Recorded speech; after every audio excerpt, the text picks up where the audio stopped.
हरियाणा में 2018 की भर्ती में जो ग्रुप डी के 18,000 एम्प्लॉय लगे थे भाई, सरकार ने उनका ट्रांसफ़र किया था 2024 में। भाई सरकार ने तो ट्रांसफ़र कर दिया, लेकिन सरकार ने इन बंदों का ट्रांसफ़र जिन डिपार्टमेंटों ने किया था उन डिपार्टमेंटों ने अपनी ही मर्जी चलाई और अपनी मन मर्जी से आधे बंदों को ज्वाइन करवाया और आधे बंदों को भाई ज्वाइन नहीं करवाया।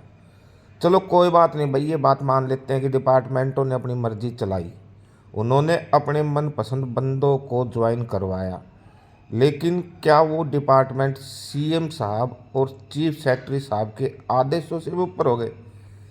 भाई सीएस साहब का 19 फरवरी को एक लेटर आया था कि जो डिमिनाइजिंग कैडर की पोस्ट है और जहां बच्चे ज़्यादा हैं और पोस्टें कम हैं, उन बच्चों को रिवर्ट कर दो।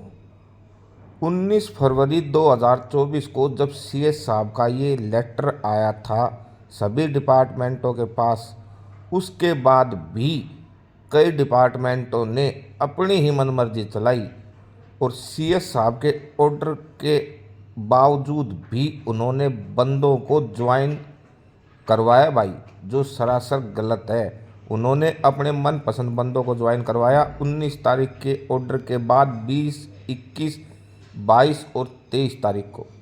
और रही डिमिनाइजिंग कैडर पोस्ट की बात, तो भाई सोनीपत में एक जो फैरो खल्लासी जो डिमिनाइजिंग कैडर की पोस्ट थी, उस पोस्ट पे भी एक बंदों को भाई ज्वाइन करवाया है इस डिपार्टमेंट वालों ने। तो भाई कहाँ रह गए सीएम साहब के ऑर्डर और कहाँ रह गए चीफ सेक्रेटरी साहब के ऑर्डर?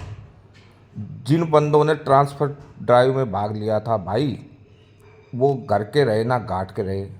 उनको नए डिपार्टमेंट वाले ज्वाइन नहीं करवा रहे, उनको पुराने डिपार्टमेंटों में रिवर्ट का जो आदेश मिला है, अब बेचारे वो पुराने डिपार्टमेंटों में जा रहे हैं। तो पुराने डिपार्टमेंट वाले बोल रहे हैं कि हमने तो आपको यहाँ से रिलीव कर दिया, अब आपको ज्वाइन नहीं करवा सकते। पिछले 1.5 महीने से 1949 कर्मचारियों में से लगभग 700 या 800 के करीब कर्मचारी धक्के खा रहे हैं रोड पे। भाई उनको 1.5 महीने से तनख्वाह नहीं मिली है, किसी भाई की किस्त है, किसी भाई का कुछ है, वो कैसे गुजारा करेगा भाई ग्रुप डी कर्मचारी? ये बताओ आप। मेरी सरकार से और सीएस साहब से हाथ जोड़कर यही विनती है कि जो ग्रुप डी कर्मचारी रोड पे धक्के खा रहे हैं, ना घर के रहे बेचारे ना घाट के, उनकी समस्याओं पर ध्यान दिया जाए और जल्दी से जल्दी इनका समाधान किया जाए, जल्दी से जल्दी इनका पोर्टल ओपन किया जाए। मेरी सरकार से यही रिक्वेस्ट है।